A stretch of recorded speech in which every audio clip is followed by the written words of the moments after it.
लगे, मैंने तो कोई कपट नहीं किया। बोले आपने कभी बताया कि आप जो गले में जो मुंडों की माला पहनते हैं उसमें किसके मुंड लगे?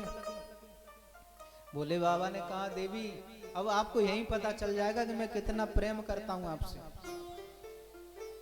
अरे जी मुंड की माला है ना, इसमें किसी दूसरे के मुंड नहीं लगे, इसमें ये माला पूरी आपके मुंडों से ही बनी हुई है। मैया पार्वती कहने लगी महाराज तब तो तुम महान कपटी निकले। लेकिन क्यों? बोले माला कितने मुंड लगे इसमें? बोले 1 से 8 लगे हैं पूरे। तो बोले मैं इतनी बार मर चुकी हूं? बोले हाँ। और बोले आप? बोले बाबा ने कहा ना तो मेरा जन्म होता है ना मृत्यु होती है। आज मैया चरणों में बैठ गई, हाथ जोड़ करके प्रार्थना करती हैं कि आपने ऐसा कौन सा अमृत पान कर लिया कि ना तो आपका जन्म होता है ना मृत्यु होती है, मुझे बार बार जन्म लेना पड़ता है, बार बार मरना पड़ता है। तो आपने कौन सा अमृत पान कर लिया? बोले बाबा ने कहा कि मैंने तो अमर कथा का पान किया है। आज मैया पार्वती हाथ जोड़ करके कहने लगी कि मुझे भी उस अमर कथा का पान कराओ, मुझे भी उस अमर कथा का पान कराओ। बोले बाबा ने कहा कि मैं कथा तो सुनाता हूं तो नेत्र बंद करके सुनाता हूं। बोले कोई बात नहीं है, मैं उनका बरती रहूंगी। आज मैया पार्वती उनका बर रही हैं, भोले बाबा कथा श्रवण करा रहे हैं। 1 दिन की कथा हो गई, 2 दिन की हो गई, 3 दिन की हो गई, 4 दिन की, अब 4थे दिन की कथा चल रही। अब 4थे दिन की कथा तो भैया रसगुल्लाओं की कथा है। रसगुल्ला की सुनकर के तो हर एक के मुंह में पानी आ जाता है। तो आज मैया को नींद आ गई और मैया सो गई। अब जहां से सुखदेव जी के जन्म की कथा प्रारंभ होती है, तो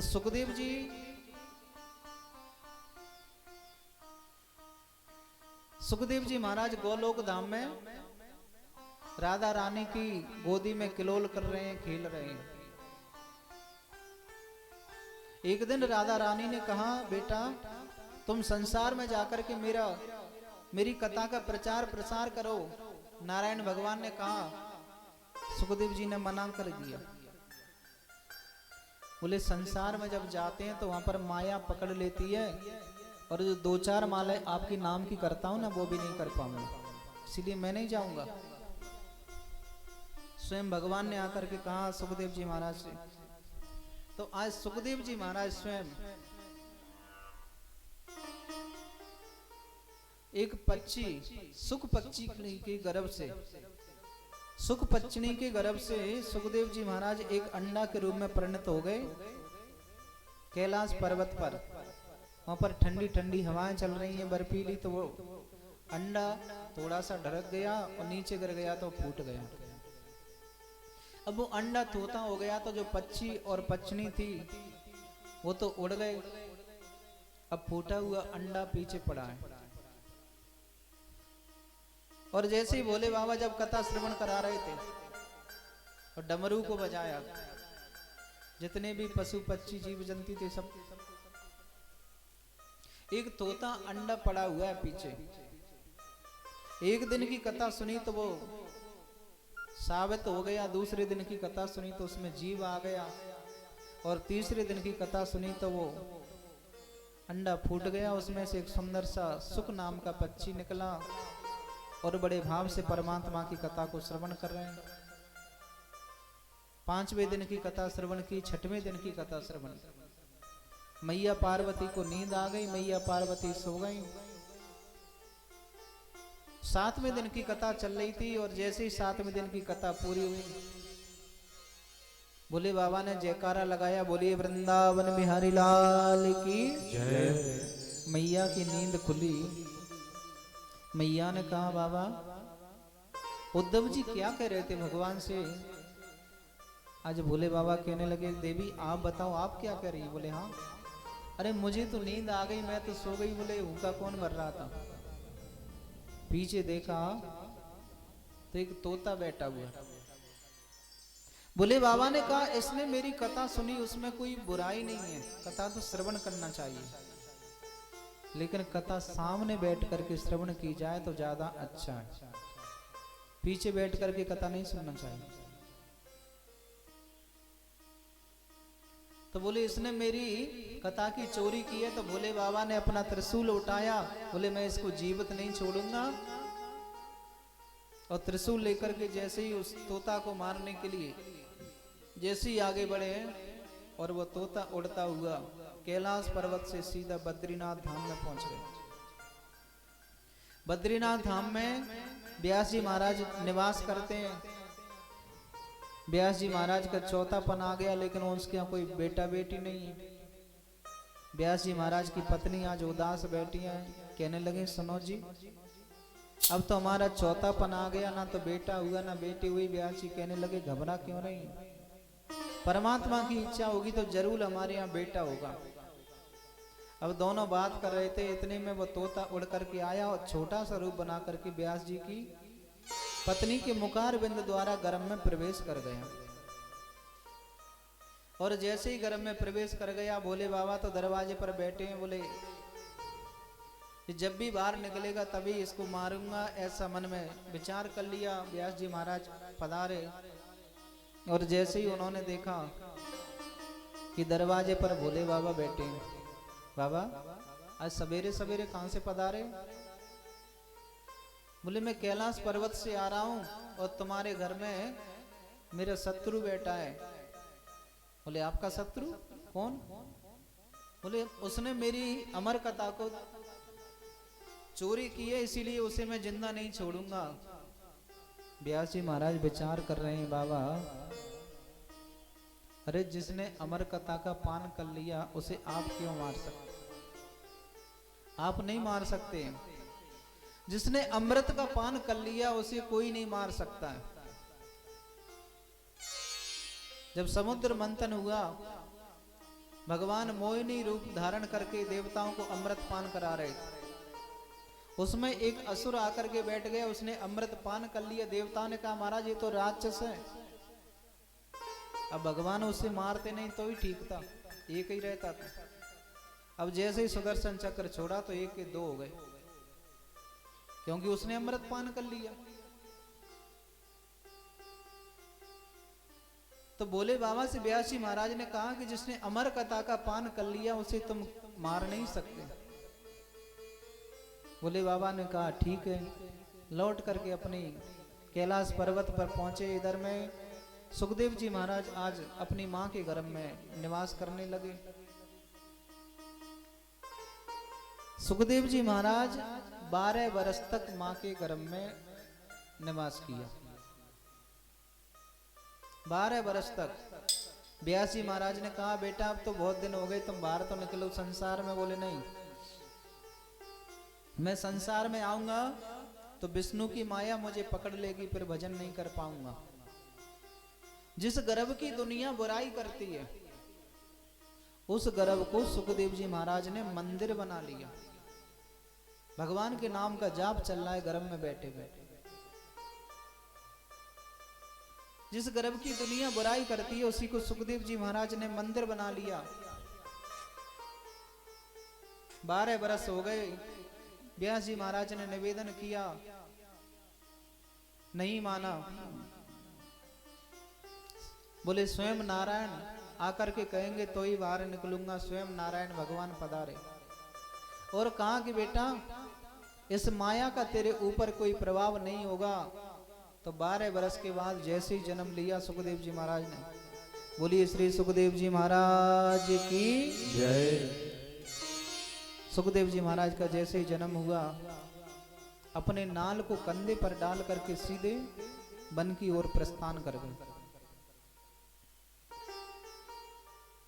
जैसे सुखदेव जी महाराज जाने लगे तो वेद व्यास जी महाराज पीछे से कहते हुए जा रहे हैं बेटा बेटा, लेकिन एक भी बात नहीं सुनी। और जब आगे चले तो कुछ स्त्रियां सरोवर में स्नान कर रही थी। तो सुखदेव जी वहां से निकल गए तो उन्हें कोई संकोच नहीं लगा, वो स्नान करती रही। और जैसे ही व्यास जी महाराज वहां से निकलने लगे तो स्त्रियों ने तुरंत अपने वस्त्र पहन लिए और कहने लगी महाराज हमें क्षमा कर देना, हमने आपको देख नहीं पाया। व्यास जी महाराज कह रहे हैं देवियों, अरे मेरा इतना बड़ा बेटा आपके यहाँ से सामने से निकल गया तब तुम्हें लज्जा नहीं आई? मैं तो इतना वृद्ध हो गया और तुम मुझे देख करके लज्जा कर रही हैं। उन माताओं ने कहा महाराज क्षमा करना,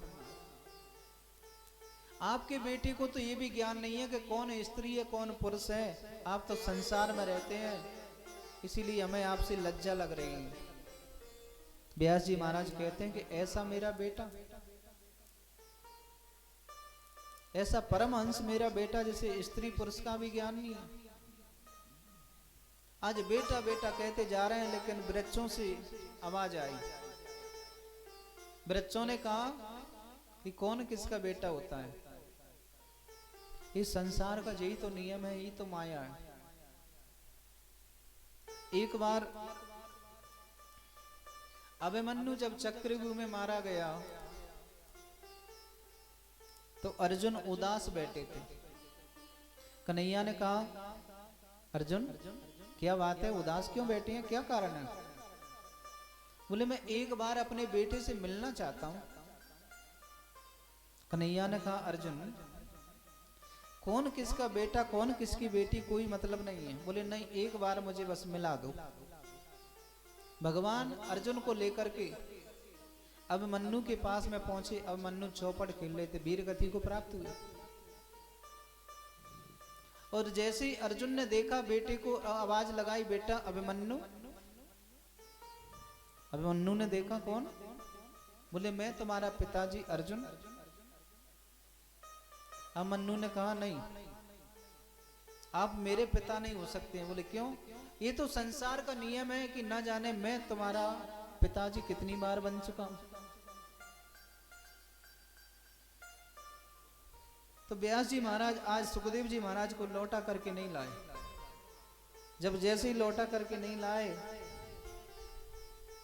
यम प्रव्रजन्तु मनुपेतमपेत कृत्यम द्वैपायनो विरहि कातरया जुहावा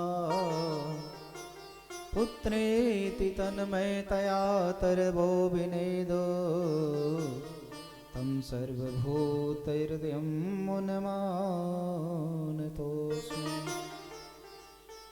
ऐसे पदम परम आदरणीय श्री सुखदेव जी महाराज वन में जाकर के तपस्या करने लगे। व्यास जी महाराज आज उदास बैठे हैं।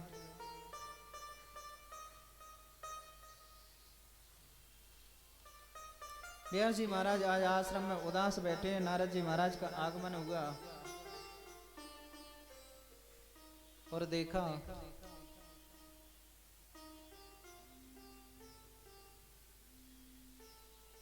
जैसे ही उन्होंने देखा और पूछा व्यास जी महाराज आज उदास क्यों बैठे हैं, क्या कारण है?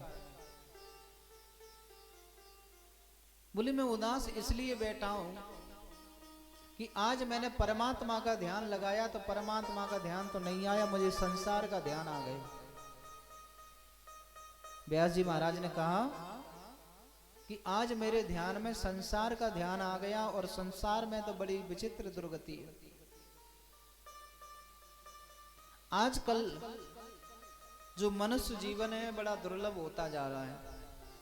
परमात्मा के प्रति श्रद्धा भाव उनका कम होता जा रहा है। और आजकल के व्यक्ति ज्यादातर समय क्या चलता है? मोबाइल, टीवी, इसमें समय ज्यादा व्यतीत कर रहे हैं। एक बार किसी ने कहा कि जितनी उंगलियां मोबाइल पे चलती हैं उतनी अगर माला पे चलती होती तो भगवान मिल जाते अब तक। तो संसार के लोगों का मन प्रभु भक्ति से कम होता जा रहा है। इसीलिए व्यास जी महाराज ने पहले एक वेद था, उसके 4 वेद बना दिए। ऋग्वेद, सामवेद, यजुर्वेद, अथर्ववेद। फिर भी मन में संतुष्टि नहीं हुई तो 17 पुराणों की रचना कर दी।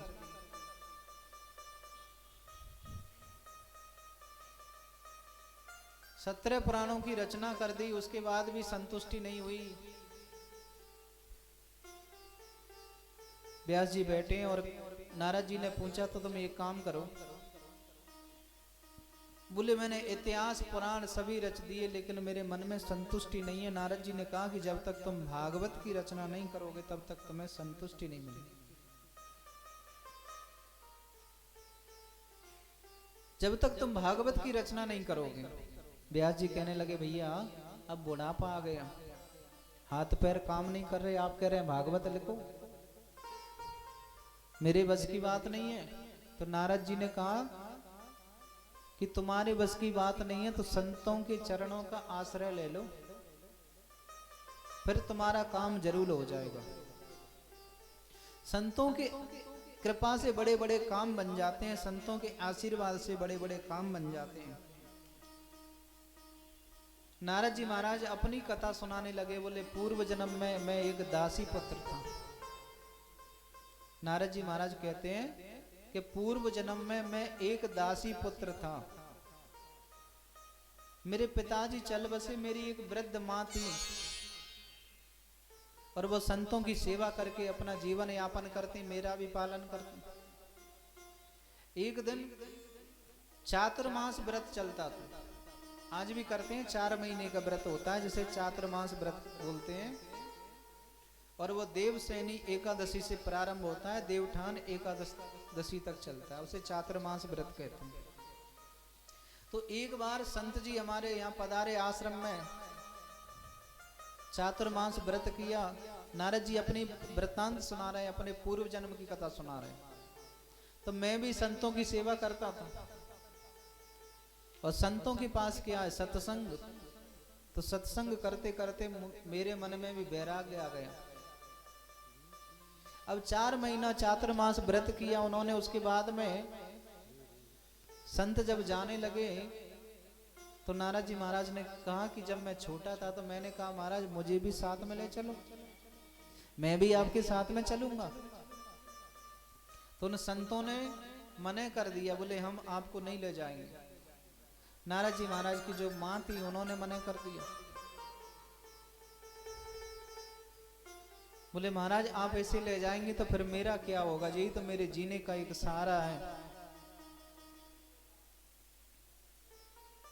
यही तो मेरे जीने का एक सहारा है। लेकिन नारद जी महाराज कहने लगे कि जब मैं ज्यादा आग्रह किया तो संतों ने कहा सुनो तुमने हमारी कथा सुनी है? बोले हाँ। तो बोले दक्षिणा भी चाहिए। क्या दक्षिणा? संतों ने कहा कि जब तक तुम्हारी मां है तब तक तुम यहां से कहीं नहीं जाओगे, बस यही दक्षिणा है। अब नारद जी महाराज संत तो चले गए, लेकिन नारद जी महाराज के मन में भगवान से मिलने की कामना जागी। लेकिन नारद जी महाराज विचार करते हैं कि जब तक मेरी मां रहेगी तब तक मैं जा नहीं सकता हूं। तो मन में विचार किया कि ये भगवान मेरी मां मर जाए, ऐसा सोचना नहीं चाहिए। लेकिन जब वैराग्य आ जाता है तो कोई भी चीज अच्छी नहीं लगती है। एक दिन उनकी मां गाय दोने के लिए गई थी, तो घास में एक नाग देवता बैठे थे और जैसे ही वहां गाय दोने गई तो उनकी मां को सर्प ने काट लिया, जिससे उसकी मृत्यु हो गई। अब नारद जी महाराज कह रहे हैं महाराज मेरी जब मां की मृत्यु हुई तो मेरी एक आंख से गर्म आंसू निकल रहे थे और एक से ठंडे आंसू निकल रहे। व्यास जी महाराज को सुना रहे हैं कि एक आंख से गर्म आंसू निकल रहे थे और एक से ठंडे आंसू निकल रहे थे। बोले ऐसा क्यों? बोले गर्म आंसू इसीलिए निकल रहे थे कि मुझे जन्म देने वाली मां की मृत्यु हो गई, और एक आंख से ठंडे आंसू इसीलिए निकल रहे थे मुझे अब भगवान की भक्ति में कोई बाधा नहीं बनेगा, अब मुझे कोई रोक नहीं पाएगा। तो यहां पर ये विचार करते हैं कि जब दुख के जो आंसू होते हैं वो गर्म होते हैं और प्रेम के आनंद के आंसू होते हैं वो ठंडे होते हैं। नारद जी महाराज चले गए तपस्या करने के लिए, और उनको ऐसा लगने लगा कि अब तो भगवान मुझे प्राप्त होने वाले हैं। उसी समय आकाशवाणी हो गई कि इस जन्म में तो संभव नहीं है, दूसरे जन्म में मिलूंगा। तब दूसरे जन्म में जाकर के नारद जी महाराज बने। तो नारद जी महाराज कहने लगे कि संतों की कृपा से एक दासी पुत्र नारद बन सकता है, तो संतों की कृपा से तुम भागवत नहीं लिख सकते? संतों की कृपा से क्या नहीं कर सकते? एक व्यक्ति ने आकर के कहा कि महाराज एक बात बताएं कि संत बड़े होते हैं कि भगवान? भैया संतों की कृपा के बिना तो भगवान भी नहीं मिलते हैं। कि गुरु गोविंद दो खड़े और काके लागू पांव, बलिहारी गुर आपकी जो गोविंद दियो बताओ। परमात्मा की कृपा से, गुरुजनों की कृपा से हमें परमात्मा मिलते हैं। बलिहारी गुरु आपकी जो गोविंद दियो बताओ।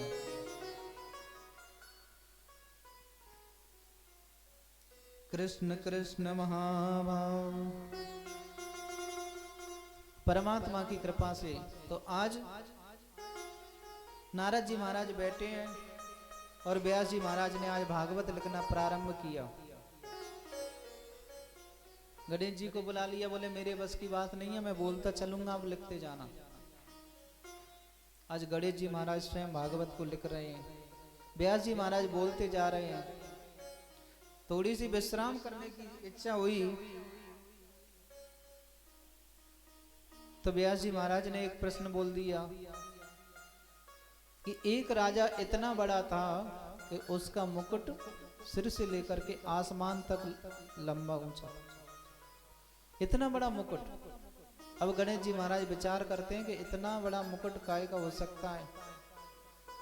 तो विचार किया कि ये तो अभिमान का मुकुट है। और वो राजा कौन था? बोले हिरण्यकश्यप। इस प्रकार उन्होंने, व्यास जी महाराज ने श्लोकों का उच्चारण किया और गणेश जी महाराज ने भागवत लिख करके तैयार कर दी। अब ग्रंथ तो तैयार हो गया, बोले अब पढ़ेगा कौन? तो मन में विचार आया कि मेरा बेटा बैठा है, लेकिन वो तो समाधि में बैठे हुए हैं। तो व्यास जी महाराज ने अपने शिष्यों को बुला करके उन्हें 2-4 भागवत जी के श्लोक पढ़ा दिए और कहा कि तुम जाकर के जहां मेरा बेटा बैठा है ना, उस जगह इन श्लोकों का उच्चारण करिए।